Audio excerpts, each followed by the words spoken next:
Shalom mes frères et sœurs, je vous salue au nom de Jésus-Christ. Je suis votre sœur Adeline qui vous avait récemment transmis un message de la part du Seigneur en 3 parties et maintenant je vous partage la 4e partie. Un message que le Maître m'a donné pour vous. C'est Jésus qui m'a dit lui-même « L'heure est arrivée de transmettre à tes frères tous les messages que je t'ai donnés pour leur venir en aide. » C'est pourquoi je suis là aujourd'hui afin de vous révéler ce message que Jésus-Christ m'a chargé de vous apporter, que vous l'écoutiez et que ça puisse vous éclairer. Ainsi, je souhaiterais prier avant de commencer le message, afin que l'ennemi Satan n'ait pas l'opportunité de le pervertir. Prions le Seigneur. Jésus-Christ, je remets ce moment entre tes mains, Maître. Nous te confions ce message. Fais en sorte qu'ils soutiennent tous tes enfants qui l'écouteront, qu'ils le gardent dans leur cœur et que Satan ne puisse pas le reprendre. Seigneur Jésus, c'est toi qui m'as ordonné d'aller transmettre ce message à mes frères pour les soutenir. C'est pourquoi je me prosterne à tes pieds pour invoquer ta présence et ta grâce, qu'elle descende et soutienne tes enfants, afin qu'ils ouvrent leur cœur. Ne permets pas à Satan de leur voler ce message, que toi seul règnes en maître dans leur cœur. Qu'ils mettent ses conseils en pratique et qu'ils portent du fruit afin de te retrouver au dernier jour. Que l'ennemi ne prenne pas place en eux. Règne en maître et que ton armée céleste se penche au-dessus d'eux. Pour moi, ta servante et fille qui délivre ce message, que ce ne soit pas de moi-même.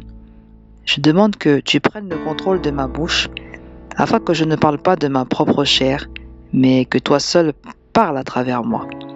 Nous abandonnons tant le début de ce message que sa conclusion entre tes mains, que le Saint-Esprit règne en maître tant en ce lieu que là où les frères et sœurs se trouvent en ce moment. Permets que ce message les soutienne et qu'ils le comprennent, afin qu'ils puissent te voir au dernier jour. Et ce que nous n'avons pas demandé puisse s'accomplir au nom de Jésus-Christ, notre Seigneur et Sauveur. Amen. C'est donc encore moi, votre sœur. Mon premier message parlait de l'enlèvement, de la façon dont Jésus viendra et comment beaucoup resteront, comment des gens qui sont accros à leur téléphone, ceux qui aiment regarder le football à outrance et ceux qui aiment se connecter sans modération sur Facebook manqueront l'enlèvement. De même que ceux qui vivent dans l'impudicité. Une femme célibataire ou un homme célibataire ne peut pas avoir de rapport sexuel, car c'est ce qui fera que vous n'accéderez pas au royaume des cieux. Vous manquerez l'enlèvement. J'ai également évoqué les femmes qui pratiquent l'avortement. Moi-même, je l'ai pratiqué et Dieu m'a ravi en esprit jusqu'à l'endroit où se trouve cet enfant que j'avais avorté. Je l'avais trouvé là-bas en train de m'attendre. J'ai demandé pardon à Jésus-Christ, me justifiant en disant « Je n'étais qu'une enfant. C'est la raison pour laquelle j'ai commis ce péché-là. Jésus-Christ, pardonne-moi. » J'ai croisé aussi d'autres frères, ainsi qu'un membre de ma famille, dans le séjour des morts. Je vous ai relaté tout cela au cours des 3 parties précédentes. Le Seigneur m'avait également emmené dans le 2e monde pour me montrer de jeunes gens, stars de la musique mondaine aux États-Unis, des enfants de Satan qui font leur pub dans le 2e monde. Et il m'a aussi montré que les enfants qui regardent les bandes dessinées, les dessins animés, les gens qui regardent les séries, les films et le football seront condamnés par Satan à la fin des temps. Il y a tellement de choses que je vous ai partagées lors des 1ère, 2e et 3e parties. Aujourd'hui, je souhaiterais vous faire part d'un autre message encore. Veuillez m'excuser car j'ai oublié de préciser que lors de ces 3 premières parties, j'ai également évoqué les jeunes filles qui mettent des rajouts, celles qui se décapent la peau, et Jésus n'approuve pas ces pratiques-là. Ces femmes demeureront hors du paradis. J'avais évoqué pas mal de choses. Toi qui regardes cette 4e partie, je t'invite à aller regarder les parties précédentes pour mieux comprendre l'introduction de ce message que Jésus-Christ m'a chargé de vous transmettre. Le premier message que je vais aborder parmi tous ceux que Dieu m'a montrés est le suivant. C'était durant l'année qui vient de s'écouler. Le Seigneur m'a emmené en esprit dans un lieu peuplé de femmes. Ces femmes s'apprêtaient à assister au concert de Kofi. Ces sœurs-là étaient remplies de joie à l'idée d'entrer dans cette salle de concert, et pourtant j'ai pu apercevoir une sœur que je connais. Je l'ai appelée et je lui ai dit, « Ma sœur, je souhaiterais t'emmener à l'église et que nous n'assistions plus à ce concert. » Je lui ai dit, « Allons à l'église, car les concerts païens, Dieu ne les approuve pas.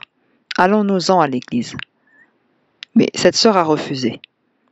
Ensuite, j'ai entendu dire que dans la salle où allait se tenir le concert, des fétiches avaient été dissimulés dans les coins. Il y avait des fétiches, donc des fétiches pour les musiciens. Ceux qui allaient jouer là-bas avaient dissimulé leurs fétiches pour augmenter leur popularité.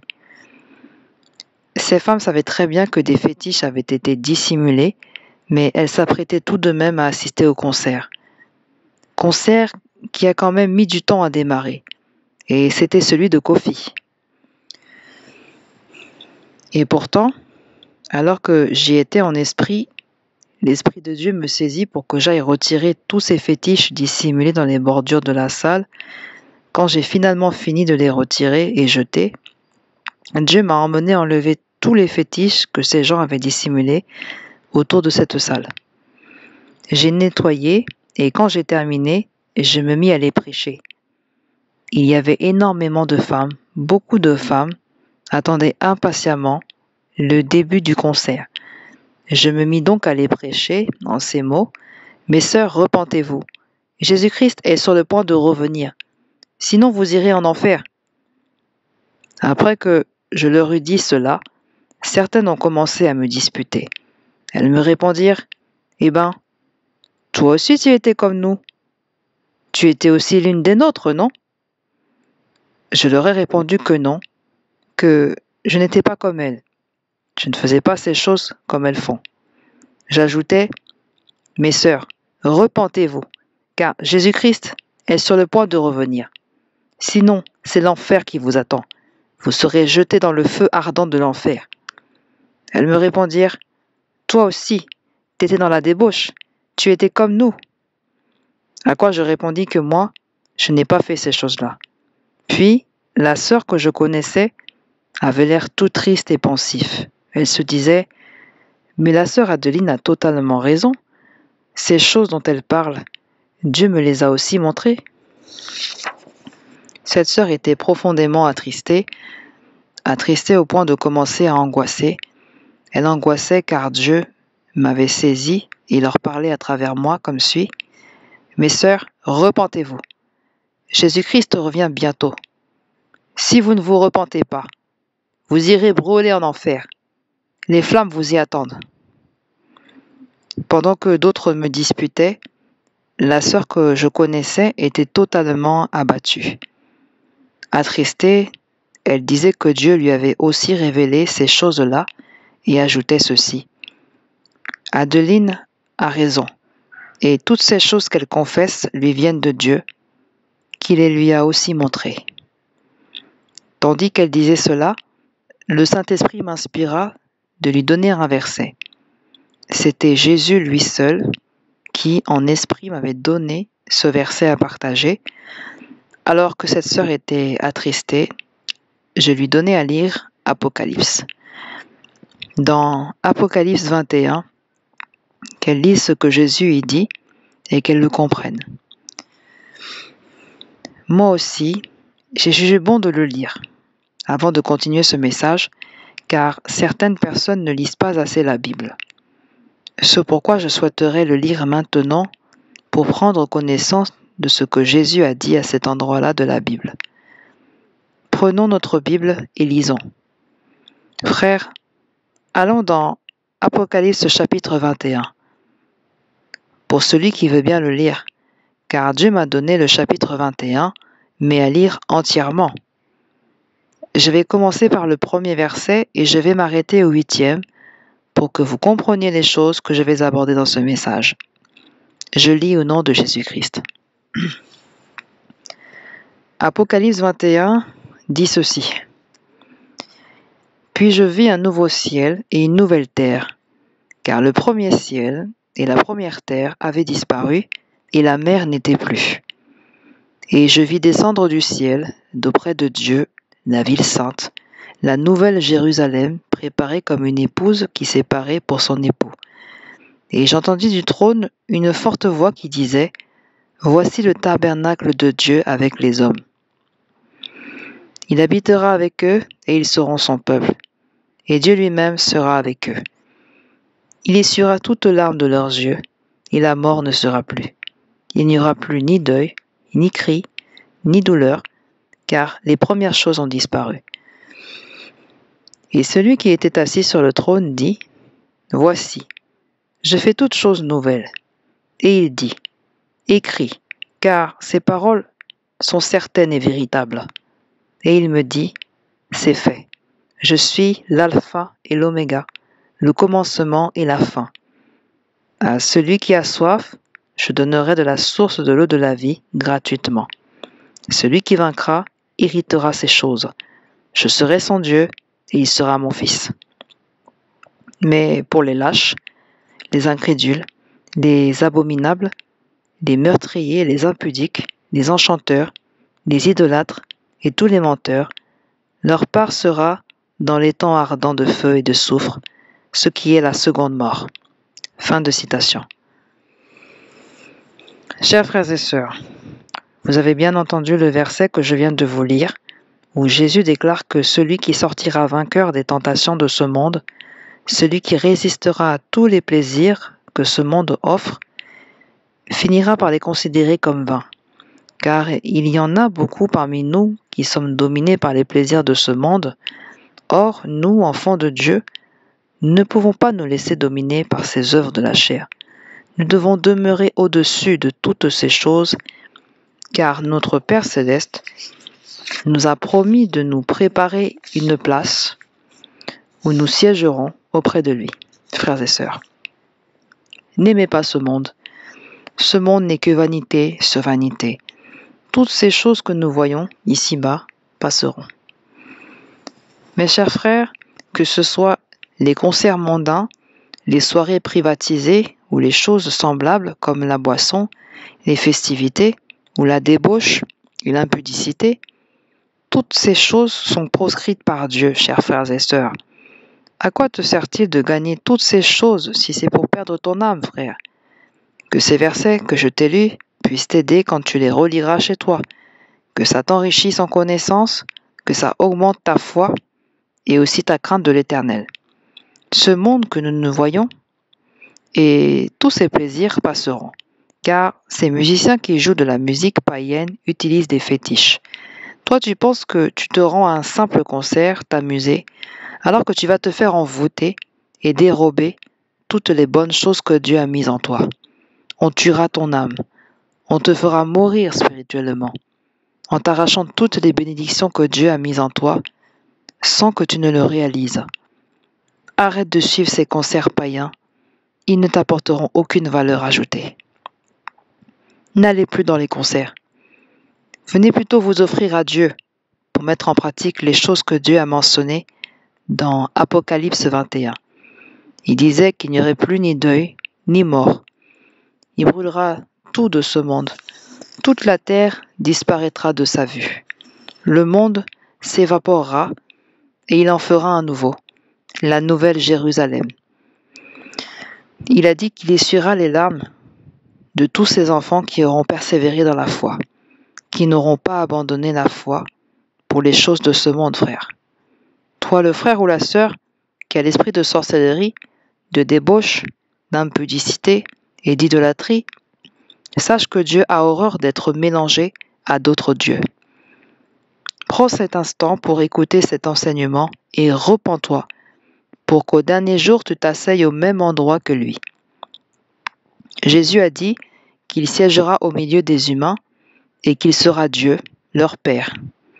Disons qu'il sera Dieu et ils seront ses enfants. Toi, frère, sœur, qui as entendu cela, abandonne les plaisirs de ce monde.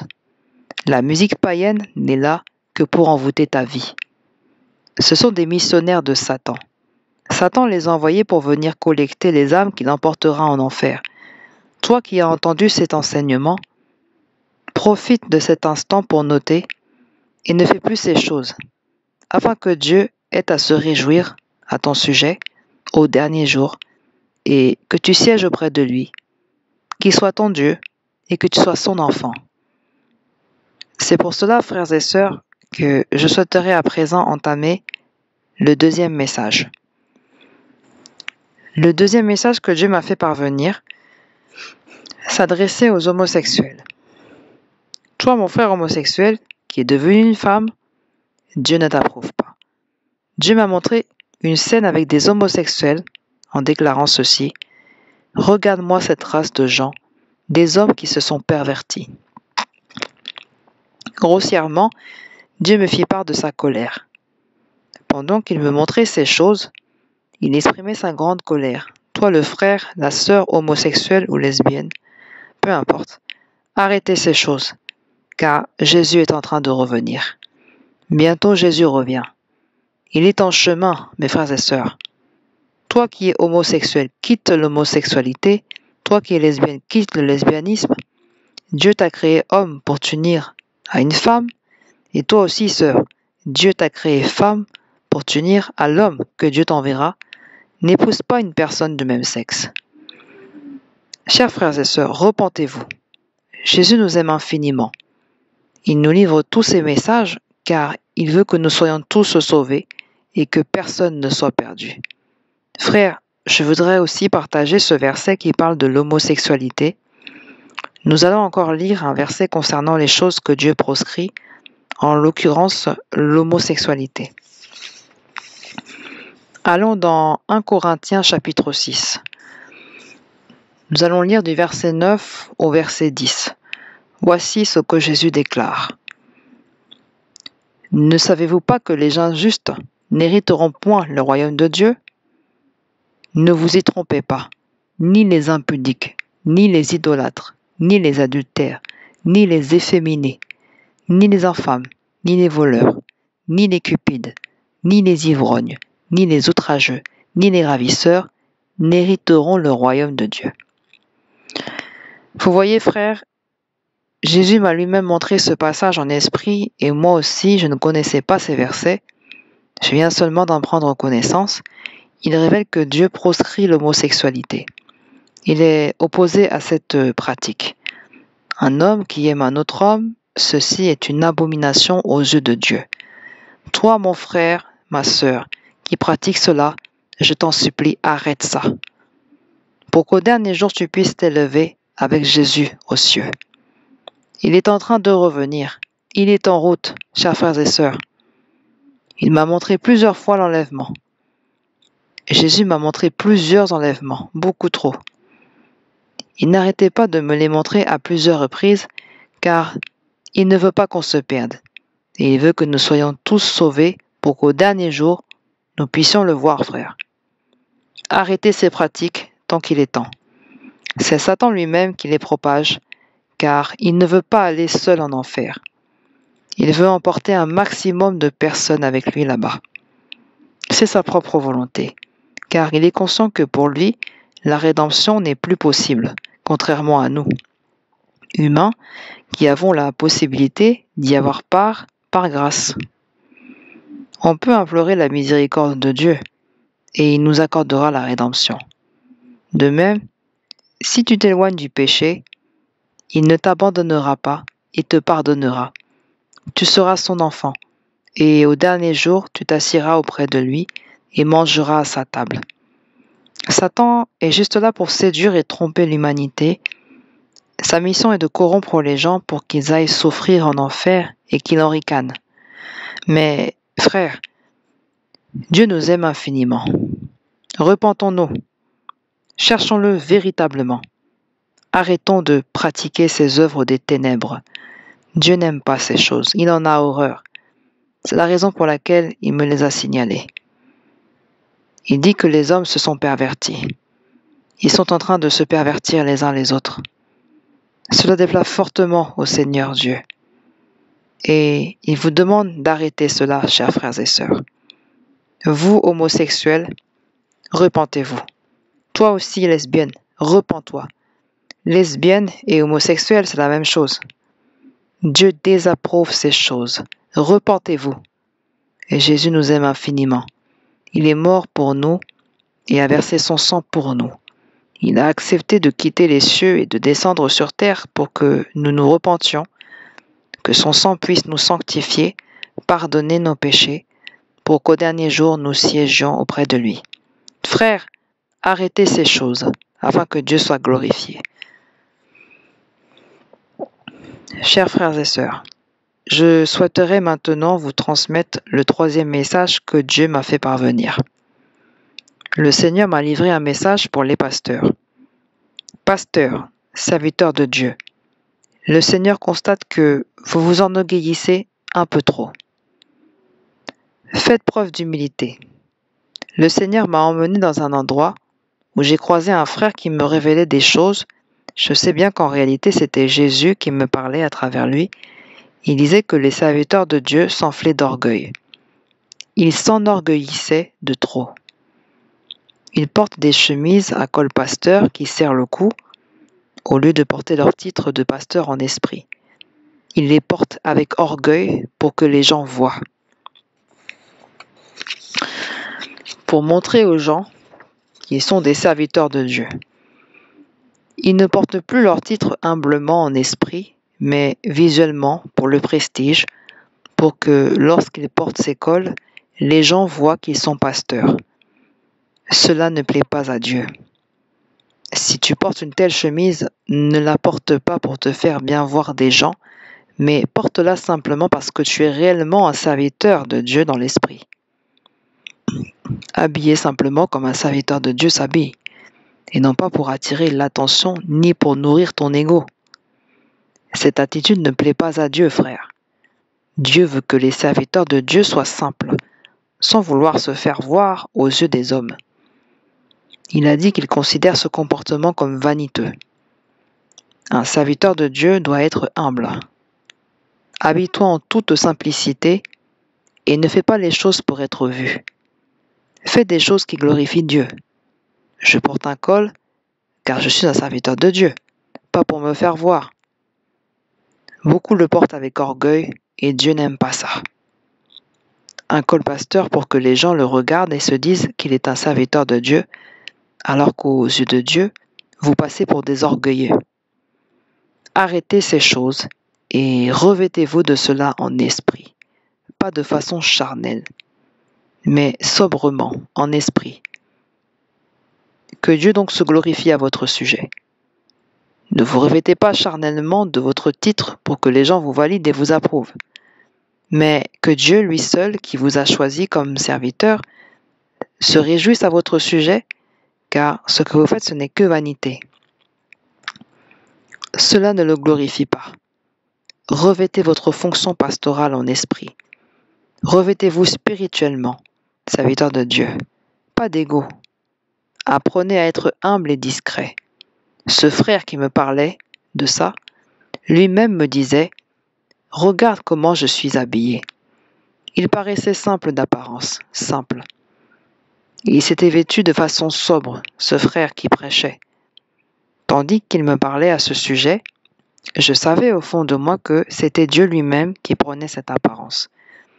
Ce n'était pas cet homme qui parlait, mais Jésus lui-même qui s'incarnait en lui pour me transmettre tous ces messages. Donc, Dieu s'était plaint au sujet de ses serviteurs qui doivent arrêter de s'enorgueillir. C'est de l'ego mal placé. Ne cherchez pas à vous faire voir aux yeux des gens, mais faites-vous humblement remarquer aux yeux de Dieu par votre parure intérieure. Portez ce vêtement spirituel et non de façon charnelle.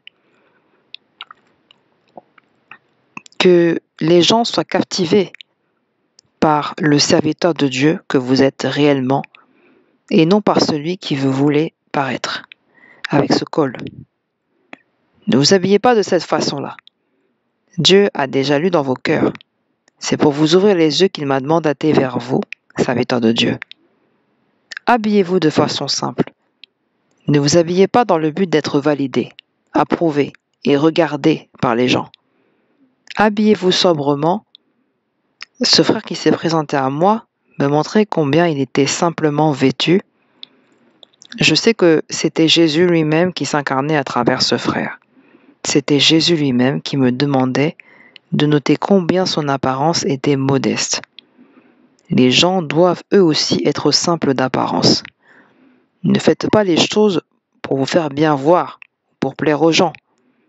Cherchez à plaire à Dieu, pour qui vous travaillez, serviteur de Dieu. Car un jour, vous vous verrez décerner la récompense dans son royaume. Ne faites rien dans le but de plaire aux gens, d'être approuvé par eux. Mieux vaut plaire à Dieu.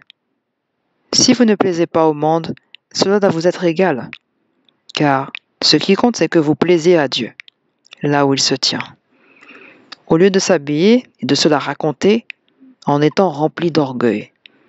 Tout ceci n'est que vanité. Ça déplaît à Dieu. Soyez simple.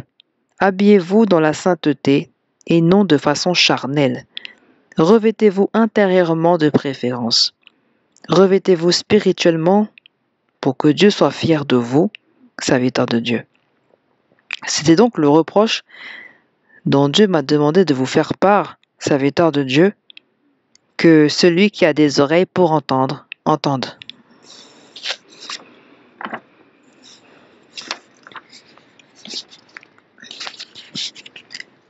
Dieu m'a de nouveau montré l'enlèvement. Encore une fois, l'enlèvement, car il me l'a montré à maintes reprises. J'en ai déjà parlé dans les 3 premières parties et j'y reviens encore dans cette 4e partie. Un jour, le Seigneur m'a emmené en esprit alors que je dormais dans un endroit où un avion venait d'atterrir. Un énorme avion qui venait d'embarquer du monde à bord, puis la porte s'est refermée. Et lorsqu'elle s'est refermée, soudainement, nous vîmes des gens. Il disait qu'il s'agissait de l'enlèvement. Ces gens venaient d'être enlevés. D'autres étaient restés. Et de ce fait, pleuraient toutes les larmes de leur corps. Ces gens pleuraient sans cesse, disant « Nous avons raté l'enlèvement ». L'avion avait décollé et avait laissé d'autres personnes qui se jetaient à terre, alors que Jésus venait de récupérer les siens. C'était l'enlèvement qui avait fait que certains étaient partis, tandis que d'autres étaient restés. Ils pleuraient à chaudes larmes sans cesse. Ils pleuraient. Puis, après que l'enlèvement eut lieu, j'entendis une voix me dire « L'enlèvement qui vient d'avoir lieu était l'enlèvement de ceux qui prient. C'est une bénédiction accordée aux enfants de Dieu, à ceux qui prient. En l'occurrence, c'est une joie pour eux. Leur bénédiction s'est manifestée sous cette forme. Il s'agit d'une bénédiction destinée à ceux qui prient. Alors, frères et sœurs, préparons-nous chaque jour car nous ignorons quand cela arrivera. Ainsi, Dieu m'a montré de multiples enlèvements. Il m'en a montré beaucoup. Beaucoup de monde était resté et d'autres pleuraient tandis que d'autres encore étaient partis. Ainsi, chers frères et sœurs, préparons-nous chaque jour car nous ignorons le jour où Jésus va revenir. Même s'il ne vient pas encore, la mort peut te frapper entre-temps, frère. Où finiras-tu demain si tu ne t'es pas préparé? C'est pourquoi Jésus nous demande constamment de nous tenir prêts chaque jour et d'ajuster nos cœurs, car nous ignorons quel jour il reviendra, tout comme nous ignorons le jour de notre mort, frères et sœurs. Pour toutes ces choses, nous devons constamment nous mettre à genoux et faire appel à notre Seigneur en l'implorant pour le pardon en chaque instant, car Dieu est un Dieu de grâce et de miséricorde. Soyons constamment en train d'implorer Dieu et ne manquons pas de lui demander pardon. Ne cessons pas de faire les choses qui plaisent à Dieu. Marchons dans la crainte de l'Éternel et n'aimons pas ce monde, ni les choses de ce monde, car elles passeront. Vanité, vanité, toutes ces choses ne sont que vanité. Elles passeront, frères et sœurs. Demeure constamment dans la présence de Jésus, car tu n'as aucune idée du lieu où cet événement te surprendra, frère. Regarde par exemple ces frères qui sont restés sans le savoir, ça les a surpris de façon brusque. Mais la voix disait que c'était une bénédiction pour les serviteurs qui prient. C'était leur bénédiction, mon frère, ma sœur. Où veux-tu que Jésus te trouve? Dans un bar? Dans l'impudicité, la débauche? Jésus a dit que ceux qui vivent dans la débauche n'hériteront pas du royaume des cieux. Je l'avais prêché dans la première partie. Ceux qui vivent dans la débauche, une sœur en Christ qui priait énormément, mais vivait aussi avec un homme qui ne l'avait pas encore épousée, et donc dans l'impudicité. Cette sœur en Christ était restée et pleurait. Je l'avais évoqué durant la première partie. Une sœur en Christ qui pleurait car elle était restée alors que l'enlèvement avait eu lieu. Elle disait qu'elle entretenait une relation et des rapports intimes avec un homme qui ne l'avait pas encore épousée. Pourtant, Dieu a dit qu'un homme et une femme ne peuvent pas coucher ensemble sans être mariés. Cette sœur priait sans cesse. Pourtant, elle était restée car elle vivait avec un homme sans être mariée. De même pour les frères qui étaient accros à Facebook, qui aimaient regarder des choses futiles, suivre des histoires sans importance sur leur téléphone, qui eux aussi étaient restés car ils étaient distraits pendant que l'enlèvement se déroulait. Ils étaient distraits et avaient été surpris, s'exclamant « Pourquoi Dieu ne nous a-t-il pas avertis ?» À quoi je leur avais répondu que Dieu parle de plusieurs façons, par la bouche de ses serviteurs lorsqu'ils prêchent dans les assemblées. Ce ne sont pas eux-mêmes, mais c'est Jésus qui prêche à travers eux. C'est donc Jésus qui vous prêche. Ce ne sont pas les serviteurs de Dieu qui prêchent. C'est Jésus qui parle à travers eux, pour qu'il vous répète ces paroles-là, afin que vous vous repentiez, frères et sœurs.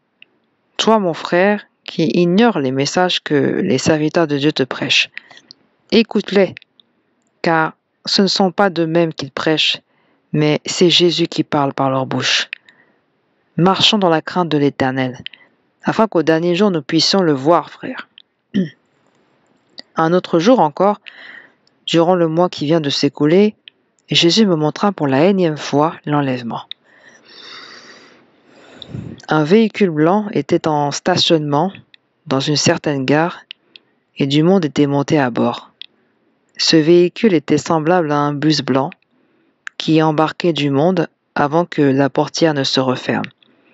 Certaines personnes étaient arrivées trop tard, la portière s'était déjà refermée et la voiture s'en allait. Je m'étais demandé ce que voulait dire cette vision que Jésus m'avait montrée. Ça m'inquiétait, bien que je l'ai raconté à un frère qui était avec nous. Je lui dis, « Frère, voici le rêve que Dieu m'a montré. » Cela l'a inquiété lui aussi et je lui ai proposé qu'on consulte un peu Dieu. Il a consulté Dieu, il a prié et Dieu lui a donné une réponse disant que sa venue est proche. Il revient. Oui, frère. Tandis que ce frère priait, le Seigneur lui disait qu'il revient. Sa venue est proche et qu'il est en chemin. La venue du Seigneur Jésus-Christ est proche, frères et sœurs. C'est ce que cette personne, ce frère, m'avait dit. Il s'agissait en réalité d'un enfant. La venue de Jésus-Christ est donc proche. Repentons-nous. Frères et sœurs, repentez-vous. Jésus revient, il est en chemin. Dans quelle posture nous trouvera-t-il, frère? Marchons dans sa crainte. Il a dit qu'il est sur le point de revenir. Je l'ai vu en rêve, et le frère a consulté Dieu, qui le lui a dit directement alors qu'il priait. Jésus lui a annoncé qu'il est en train de venir. Sa venue est proche. Frère, où voulez-vous que Jésus vous trouve? Toi, le frère qui est possédé par l'esprit de sorcellerie. Toi, le frère qui est possédé par l'esprit de commérage. Toi, frère, qui est possédé par l'esprit de kleptomanie. Ou bien toi qui es poussé à empoisonner les autres. Repens-toi. Jésus est à la porte. Arrête ces pratiques. Cela ne glorifie pas le Seigneur. Ça ne lui plaît pas du tout, frère. Toi qui voles les autres, qui portes de faux témoignages sur les autres, toi qui es dans l'impudicité, dans la kleptomanie, dans tous les vices tu y es. Mon frère, ma sœur, repens-toi. Jésus t'aime beaucoup. S'il ne t'aimait pas, tu serais déjà mort depuis longtemps. Tu demeures en vie car il t'aime et te veut. Son désir est que tu arrêtes ce que tu fais pour qu'au dernier jour tu puisses le voir. Mon frère, ma sœur, repens-toi. Jésus approche à grands pas. Il est déjà à la porte. Sa venue est imminente. et il m'a montré pas mal d'enlèvements. Beaucoup, frère. Préparons-nous chaque jour, car nul ne sait quand cela aura lieu. Nous ignorons totalement à quel moment cela va arriver. Lui-même nous l'avait annoncé. Nul ne connaît la date ni l'heure. Le Fils de l'homme nous apparaîtra soudainement, frère. Ainsi, j'enchaîne à présent en entamant mon 5e message. Dieu m'a de nouveau emmené en esprit dans un endroit où j'ai atterri comme ça, d'un coup. J'y ai trouvé une sœur qui pleurait à chaudes larmes. Elle pleurait excessivement. Je lui ai demandé, « Ma chère sœur, pourquoi tu pleures ?» La sœur me répondit, « À mon travail, on m'a forcé. On m'a forcé et obligé à prendre la marque de la bête. » Frères et sœurs, Satan est en train d'imposer la marque de la bête, si vous ne le savez pas. La sœur pleurait abondamment, se plaignant d'avoir été forcée et obligée. Ça lui en devenait tellement insupportable qu'elle a fini par accepter qu'on lui tatoue cette marque de la bête. Inconsolable, elle pleurait toutes les larmes de son corps. Elle m'a affirmé qu'elle était musulmane. Elle était musulmane et on l'avait forcée et obligée jusqu'à ce que ça en devienne insupportable, qu'elle finisse par accepter qu'on lui tatoue cette marque. Mes frères et sœurs, préparons-nous, car le monde touche réellement à sa fin.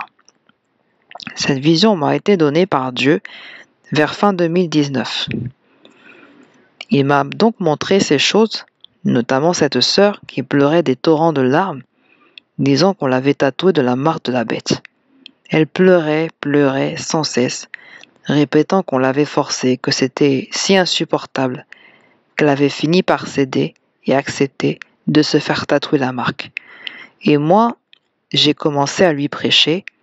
Elle m'a répondu qu'elle était musulmane. Je lui ai dit, « Mais tu ne connais pas Jésus ?» Elle m'a répondu, « Je ne connais pas Jésus. » Qu'elle est musulmane et que les musulmans ne connaissent pas Jésus. J'ai commencé à lui prêcher lui disant, « Ma sœur, cherche Jésus. Accepte Jésus dans ta vie et tu auras la délivrance éternelle. Entame une vie de prière. Cherche Jésus et ce Jésus-là te sauvera. Il est capable de retirer cette marque de ta vie, ma sœur. Je te dis, cherche Jésus. Jésus ne t'abandonnera pas. Repens-toi. Cherche réellement Jésus en vérité. Jésus est capable de t'aider et mettre fin à ton chagrin, puis essuyer tes larmes, ma sœur. Même si tu as été marqué, lui est capable d'enlever ta marque, puisque tu ne savais pas. On te l'a tatoué en te l'imposant de force, sachant que tu es musulmane et que tu ne connais pas Jésus. Jésus a besoin de toi, ma sœur. Repens-toi, cherche Dieu et Dieu t'aidera. Entre dans une vie de sainteté. Entre dans une vie de prière. Le Seigneur t'en fera sortir vainqueur. Elle pleurait énormément. On n'était même pas encore en 2020 que Dieu m'avait déjà montré que les gens seraient tatoués de la marque de la bête. Frères, préparons-nous car le monde touche réellement à sa fin. C'est pourquoi je te demande, où voudrais-tu que Dieu te trouve? Jésus est réellement en train de revenir. Prends note de ces choses que Satan est déjà en train de préparer. Sachant que si Dieu est déjà en train de nous les montrer en esprit, attendons-nous aussi à ce que cela se réalise physiquement. On tatouera les gens de cette marque, chers frères et sœurs. Regardez cette sœur qui a pleuré parce que on la lui avait tatouée de force au travail.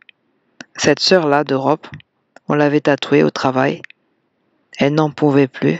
On l'avait forcée et forcée jusqu'à ce qu'elle cède. En plus, elle était musulmane et pas chrétienne. Je l'ai tout de même exhortée à chercher Jésus et à l'accepter dans sa vie. Jésus la sauverait et lui donnerait la paix. Et toutes ces choses disparaîtraient au nom de Jésus-Christ. La sœur en question m'a écouté. Je l'ai conseillé, je lui ai prêché la parole de Dieu. Je lui ai prêché d'accepter Jésus-Christ comme Seigneur et Sauveur. Elle a accepté et exprimé un peu de joie. Puis, le Seigneur me fit quitter cet endroit pour m'en montrer un autre encore, car le rêve s'était arrêté là, au moment où j'étais avec cette sœur à qui je prêchais la parole de Dieu pour qu'elle puisse accepter Jésus dans sa vie, frère. Préparons-nous, car nous ignorons quand cela arrivera.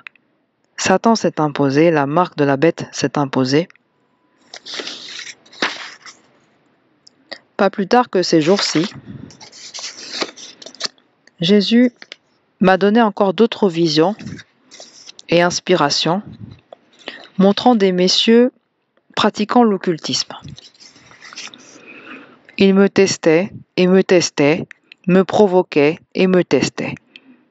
L'un d'eux s'exprima comme ceci: « Bah ouais, c'est le royaume des ténèbres qui domine dans ce monde. » Il affirmait que c'est le royaume des ténèbres qui règne dans ce monde et demanda: « Où est passé ce Jésus? D'ailleurs, il s'éternise. Mon œil qu'il revient. » Le Jésus en question s'éternise et ne revient toujours pas. C'est bien le royaume de Satan, le royaume des ténèbres qui domine, qui règne en ce moment. Il affirmait cela haut et fort. C'était quelqu'un qui était mêlé à l'occultisme. Pour lui, c'est le royaume des ténèbres qui a l'avantage en ce moment. Il demandait: le Jésus en question qui s'éternise, revient-il réellement? Depuis tout ce temps, revient-il? Là où j'étais, je pleurais beaucoup. Je m'écriais: Jésus-Christ, Seigneur Jésus, viens. Regarde ce que le monde est devenu, Jésus. Dans ce songe, je disais en priant: Jésus-Christ, viens. Je pleurais sans cesse et m'écriais: Seigneur Jésus, viens. Regarde ce qui se passe dans ce monde. Le gars, un véritable occultiste, parlait haut et fort, affirmant que c'est le royaume qui règne sur terre. C'est leur royaume qui règne. Et il répéta encore: le Jésus en question s'éternise et ne revient pas. Il s'éternise. Quand est-ce que ce Jésus va revenir? C'est leur royaume qui règne en ce moment. Ainsi, nous, enfants de Dieu, nous devons nous accrocher à Dieu, car Satan s'est imposé de toutes ses forces, son armée est réellement en train de se lever, affirmant que leur royaume règne dans ce monde et que Jésus s'éternise sans revenir, que Jésus s'éternise mais ne revient pas. Ils ont minimisé le nom de Jésus, frère. Veillons, car le monde touche réellement à sa fin. Ce que le Seigneur nous avait dit est réellement en train de s'accomplir. Le royaume des ténèbres est en train de s'élever. Nous aussi, nous devons invoquer le royaume de Jésus-Christ pour qu'il se lève, nous soutienne et nous garde, nous, ses enfants. Car eux sont en train de se la raconter avec leur royaume des ténèbres, alors que le royaume qui est en nous, Jésus qui est en nous, ce Dieu est tout-puissant et invincible.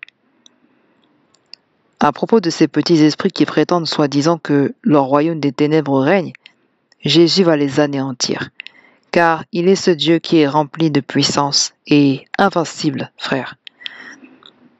Nous aussi, nous devons invoquer Dieu pour qu'il nous protège. Pendant qu'eux invoquent le royaume des ténèbres qui règne, nous aussi, nous devons invoquer le royaume de Dieu. Invoquons le royaume de Dieu en chaque instant, qu'il descende sur nous, qu'il nous protège, nous donne de la force en chaque instant et de la puissance, afin que l'ennemi Satan ne puisse jamais nous vaincre, frères. Eux, ils affirment haut et fort que leur royaume est en train de régner. Alors, nous aussi, nous devons affirmer haut et fort que le royaume de notre Seigneur est plus puissant, est plus grand en puissance que le leur. Jésus nous a donné le pouvoir de marcher sur les lions, les serpents. Ils ne peuvent rien nous faire, car il est le roi des rois et nous sommes des enfants de Dieu, frères et sœurs.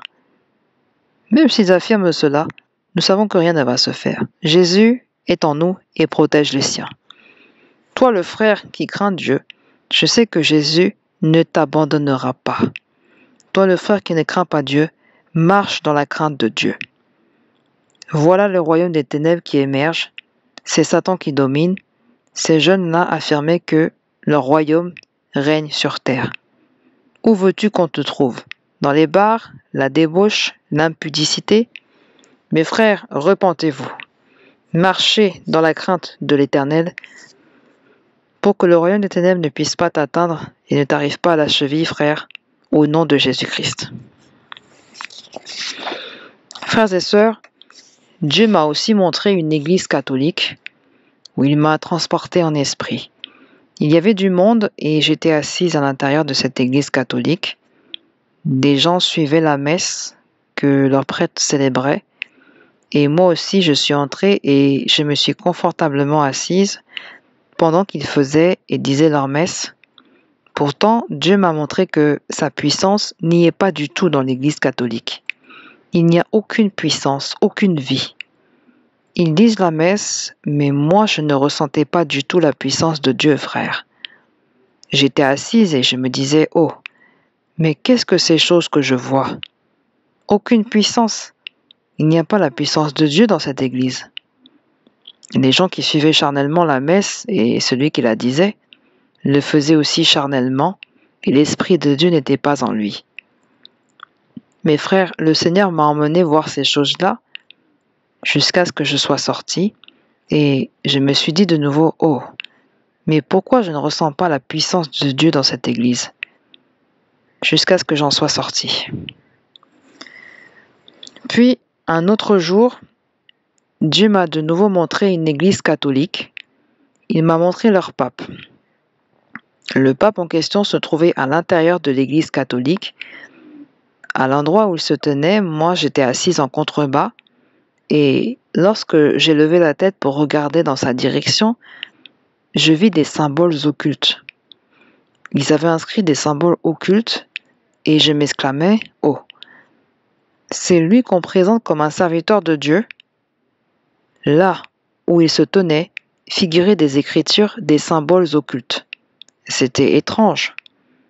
Je m'étais levé et je m'étais dit, mais oh, comment se fait-il que le pape se tienne dans un endroit pareil, où figurent des symboles occultes? Des choses semblables à des symboles du monde des ténèbres. Ces choses figuraient là où il se tenait. Il y avait mis des inscriptions, ils avaient gribouillé ça et là, et avaient mis de l'occultisme près de l'endroit où il se tenait. Je m'exclamais, mon Dieu, qu'est-ce que je vois? Là où le pape se tient, il se trouve des choses occultes comme ça? Et je m'étais dit encore, c'est Dieu qui veut me montrer ces choses.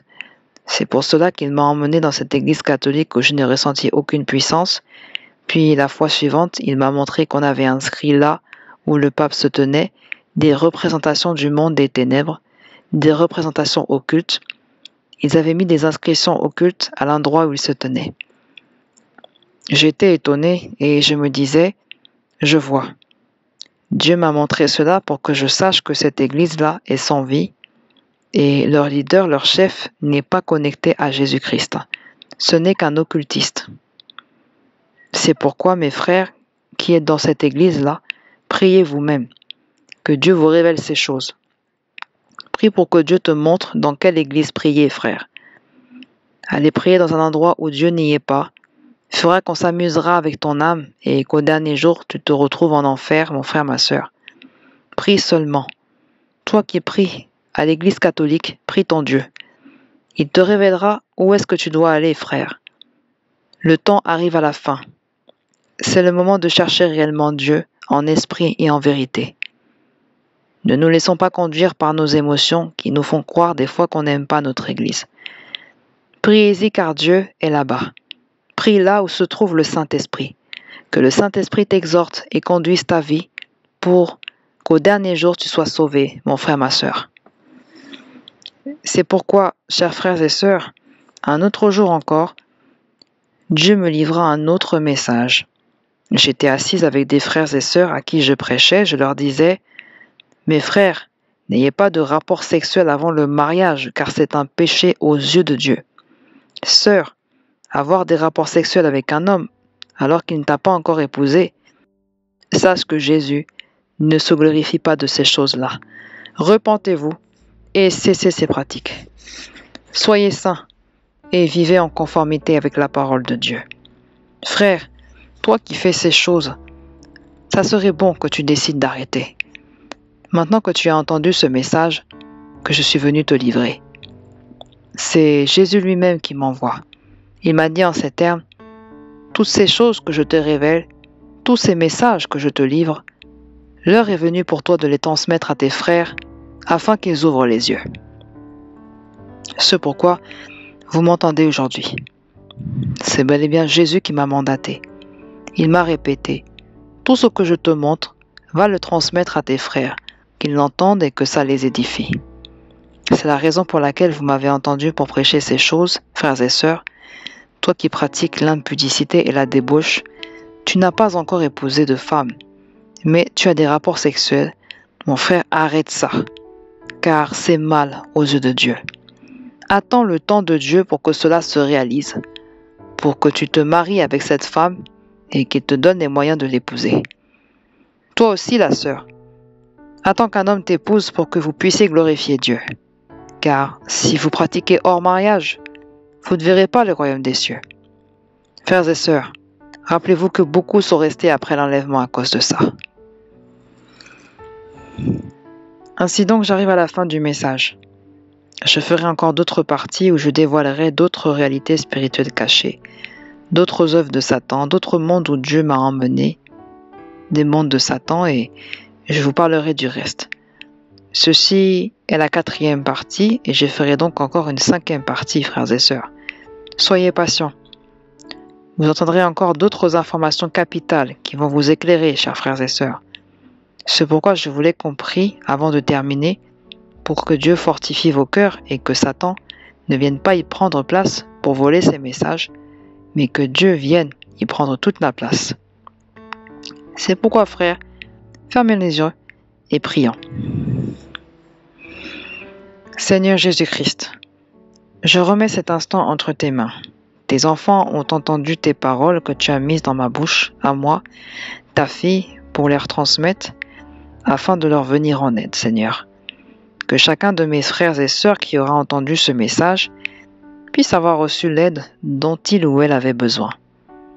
Aide-les à les mettre en pratique et que ça porte ses fruits pour qu'ils puissent te voir au dernier jour. Que Satan, l'ennemi, ne vole rien de ces messages à celui qui les aura entendus. Ce n'était pas moi qui parlais, mais c'était toi qui parlais à travers moi, Seigneur, m'exhortant à aller dire à mes frères tout ce que tu m'as révélé, à leur partager ces messages et que ça contribue à les soutenir. C'est pour ça qu'ils m'ont entendu ce jour, pour que je leur révèle ces choses que tu m'as chargé de leur transmettre, Seigneur. Jésus-Christ, que toi seul règne dans leur cœur et que toute personne qui entendra ces messages puisse marcher dans la crainte de l'Éternel et cesse de faire ce qui est mal à tes yeux. Qu'elle cesse et s'en repente pour qu'elle ait la grâce de te voir au dernier jour. Que ton Saint-Esprit repose sur tes enfants, les soutienne, les garde et leur donne la paix. Que les maladies, les incidents et les problèmes qui les tourmentent puissent s'arrêter et qu'ils retrouvent la paix. Seigneur, aide-les à marcher dans la crainte de Dieu. Seigneur, de leur propre force, ils n'y arriveront pas. Nous implorons l'aide du Saint-Esprit pour qu'ils marchent dans la crainte de Dieu et qu'ils t'obéissent, et qu'au dernier jour, ils aient le privilège de te voir. Nous remettons tout entre tes mains, Seigneur Jésus. Je te confie tes enfants, garde-les en chaque instant, et que Satan ne puisse pas les vaincre. Qu'ils demeurent pour toujours avec toi, et qu'ils soient sauvés au dernier jour. Seigneur Jésus, nous remettons tout entre tes mains, et que tout ce que nous n'avons pas demandé puisse s'accomplir, au nom puissant de notre Seigneur et Sauveur. Amen.